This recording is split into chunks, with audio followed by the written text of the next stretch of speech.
sesesat apapun ajaran di Indonesia, sebodoh apapun tokoh di Indonesia, pasti ada pengikutnya, Bung Alfian. Satu atau dua. Nah, makanya se-error apapun Imaduddin, kita lihat masih ada pengikutnya. Mungkin untuk akhir sesi kali ini, apa pesan Bung Alfian agar umat Islam tidak mudah lah diganggu, tidak mudah diadu domba, dan tidak mudah terhasut semodel orang Imaduddin ini. Silakan, Bung Alfian. Ya, artinya segitu ada pengikutnya. Tetapi pastikan, Bung Kameramen, pengikut kebenaran jauh lebih banyak, lebih banyak, lebih besar, lebih kuat, dan tahan lama. Itu penting. Karena saya sendiri sebagai orang yang terlibat dalam gerakan dakwah, banyak berhadapan dengan itu adalah orang-orang yang sebenarnya kehilangan identitas diri. Iya. Nah, untuk yang ke depan, mungkin kita ingin jadikan bahwa kita jangan sampai menjadi orang yang gampang terpengaruh.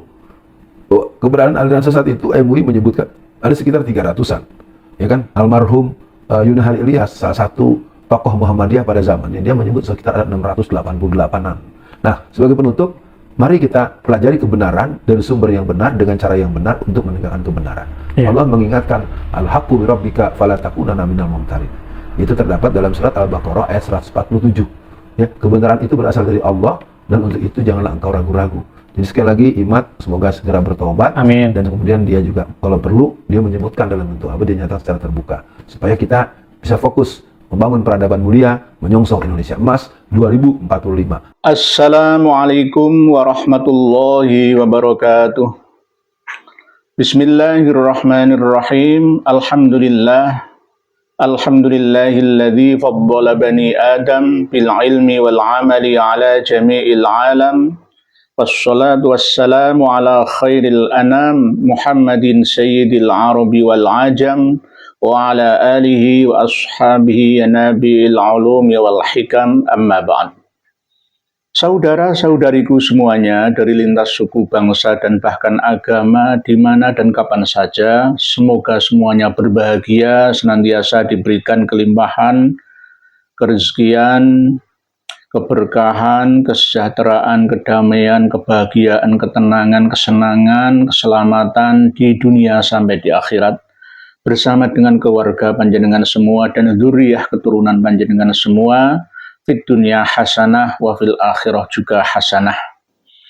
Pada kesempatan yang penuh dengan hasanah ini, saya akan menyampaikan tanggapan atas statement yang disampaikan oleh Kang Mas Alfian Tanjung yang terkenal dengan nama UAT, Ustadz Alfian Tanjung, sebagai Ustadz spesialis ya menangkal kebangkitan PKI.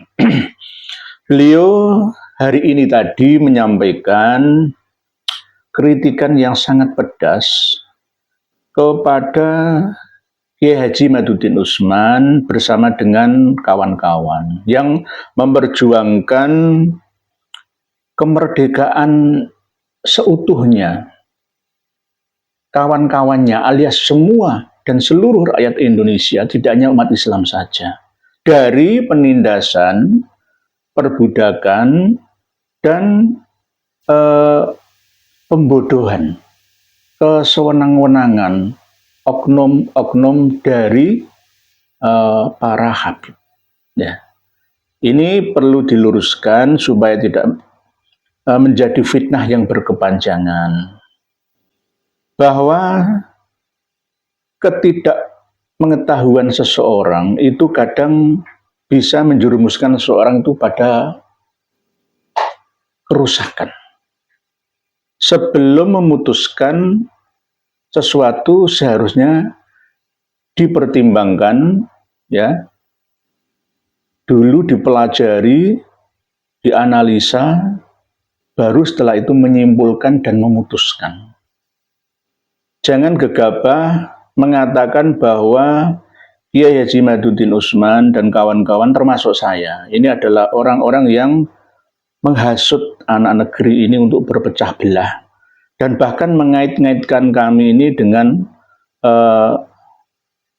pendukung neo-komunis alias komunisme gaya baru. Nah, ini yang saya perlu meluruskan. Karena apa? Jika tidak ada yang menasihati ini, ucapan-ungkapan beliau sudah terkadang menggelinding, didengar dan dilihat oleh masyarakat banyak, maka akan menjadi sebuah kebenaran. Saya mengakui perjuangan beliau Kang Mas Alfian Tanjung dalam menangkal perkembangan komunis, ya, tetapi juga justru harus mempunyai data analis yang tepat,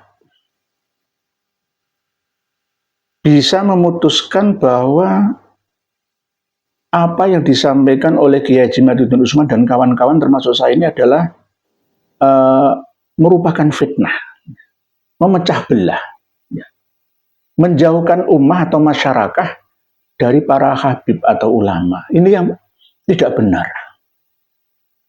Jenengan belum mampu melihat secara utuh akibat, ya, yang ada dan terbukti sudah berjalan lama mafsadah yang ditimbulkan oleh para habib dengan doktrin-doktrinnya. Baru kali ini ada seorang paham Muhammadiyah moderat seperti panjenengan yang percaya bahwa Habib-Habib itu adalah dzurriyyah Nabi kita Muhammad SAW. Padahal selama ini mayoritas kaum dari Muhammadiyah itu selalu moderat, tidak terlalu percaya dengan adanya Habib, ya, Sufi, ya, khususnya Habib yang dzurriyyahnya muttasil dengan Rasulullah SAW. Tapi jenengan ini mungkin ya sudah berkawan lama dengan beliau Kang Mas Muhammad Rizik Syihab, ya namanya kawan, ya mesti ada chemistry dalam perjuangan. Ya memang tidak saya salahkan. Ada kala dalam berpolitik ria itu ada kawan dan ada lawan. Dalam ilmu politik tidak ada kawan abadi dan tidak ada musuh sejati, atau bisa dibalik, tidak ada musuh abadi dan tidak ada kawan sejati. Dulunya kawan, sekarang bisa jadi lawan, dulunya lawan, sekarang bisa jadi kawan. Itu sudah menjadi pakem ilmu politik. Baik pergerakan perjuangan manapun seperti itu. Kecuali perjuangannya dilandasi dengan ide yang sama, yaitu didasari atas dasar keikhlasan demi bangsa dan negara. Tidak hanya demi generasi kita, tapi demi generasi anak cucu kita. Kecuali itu, keikhlasan. Jadi kan memang saya tidak menyalahkan sifat terjang panjenengan, tetapi juga ada yang salah dan perlu untuk diluruskan. Bahwa dulu memang ada yang benar, tetapi sekarang ada yang kurang benar. Ada yang tidak lurus, sekarang ada yang malah bengkok. Nah, ini kita luruskan. Termasuk pemahaman panjenengan tentang perjuangan ini. Apakah kami berniat untuk menjauhkan umat dari kiai atau dari ulama atau dari para habib? Tidak. Tidak. Justru malah kami melindungi umat dan masyarakat dari penindasan mereka. Baik dari segi penindasan akidah, doktrin, ataupun dari penindasan syariat dan dakwah sekaligus. Karena mereka bermasalah. Berdasarkan apa? Berdasarkan kitab-kitab nasab yang kami miliki. Ini semua adalah kitab nasab yang kami miliki.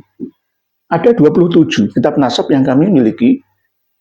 Ada yang abad, ya, 2 Hijriah sampai abad 14 Hijriah kami punya. Alasannya kenapa?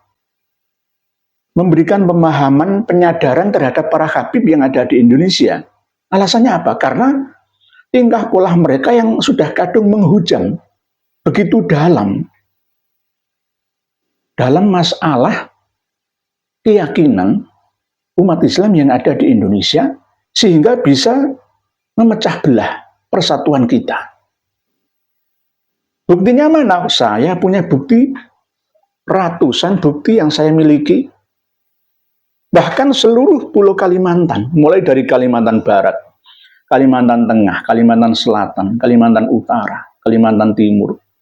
Semuanya mengadu kepada kami atas penindasan para kaum Ba'alawi terhadap para ustadz kiai, dzurriyyah para wali songo, sekaligus ustadz-ustadz lokal, kiai-kiai lokal yang ada di sana. Jeritan mereka itu kami yang mendengar langsung asli tanpa perantara.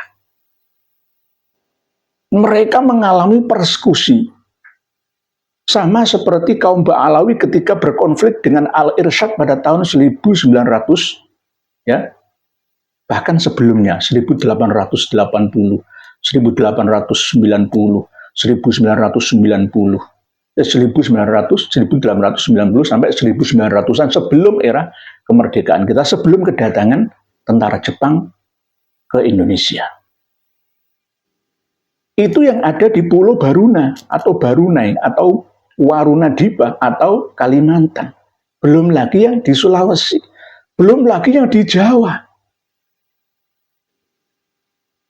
Sekelas ulama-ulama kami yang memiliki pondok pesantren dan santri itu ada di persekusi, tidak ada yang mereka takuti.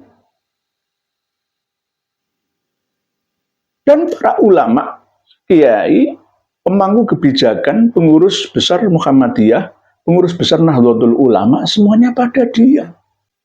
Sehingga yang terjadi di masyarakat kita adalah kerusakan akidah, kerusakan syariah, dan tatanan dakwah yang ada pada ummah dan masyarakat. Ini yang jenengan tidak mengerti, Kang Mas Alfian Tanjung. Saya memiliki kitab buku karangan jenengan. Saya mengakui dan mengagumi panjenengan. Ini karangan panjenengan. Menanggal kebangkitan PKI, strategi perlawanan nasional menjaga keutuhan NKRI. Ini buku jenengan. Saya sudah megang ini lama dan sudah saya pelajari. Bagus, memang bagus. Tapi jenengan tidak paham siapa pendiri PKI. PKI 65 siapa? Di Nusantara Aidit itu siapa? Jenengan nggak pernah membahas di sini. Dia adalah Ba'alawi yang sampai mengorbankan rakyat pribumi saling bunuh satu sama lain. 200.000 nyawa melayang sia-sia saling menggorok nyawa seperti nyawa manusia seperti nyawa hewan. Itu siapa? Ideologi dari mana? Selain dari China, juga perkembangan partai komunis yang ada di Yaman pada waktu itu. Marga Al-Aidit itu, Kang Mas Alfian Tanjung, tidak ada yang berasal dari Indonesia asli. Dari Jawa, Sunda, Madura, Melayu, nggak ada. Aidit itu nggak ada. Marga Al-Aidit itu adalah marga Ba'alawi. Daerah Aidit itu dekatnya Tarim. 100 tahun yang lalu, bahkan 150 tahun yang lalu, gegeran antara Ba'alawi dengan Al-Irsyad itu terjadi terulang kembali saat ini. Kalau dulu sesama imigran Yaman, Ba'alawi dan non-Ba'alawi, Robito Alawiyah dan Al-Irsyad. Tapi sekarang yang dimusuhi adalah Ba'alawi dan Kiai. Kiai. Tidak hanya Kiai. Umat awam ini yang tidak tahu bahasa Arab. Semuanya mau dikadali. Terus jenengan malah membela para Habib Ba'alawi itu bagaimana? Menuduh kami ini sebagai antek yang digerakkan oleh komunis atau PKI lah. Menuduh Kiai Haji Imaduddin Usman untuk bertaubat, meminta bertaubat dari kesalahan lah, karena menganggap bahwa Kiai Haji Imaduddin Usman itu termasuk penganut aliran sesat. Itu bagaimana? Mana analisa tajam panjenengan selama ini? Saya melajari bagus, bagus. Bahkan ada pengantar juga dari Kiai Haji Abdullah Sulkri Zarkasi, pimpinan Pondok Pesantren Modern Gontor. Ya, bagus. Bagus. Assalamualaikum warahmatullahi wabarakatuh.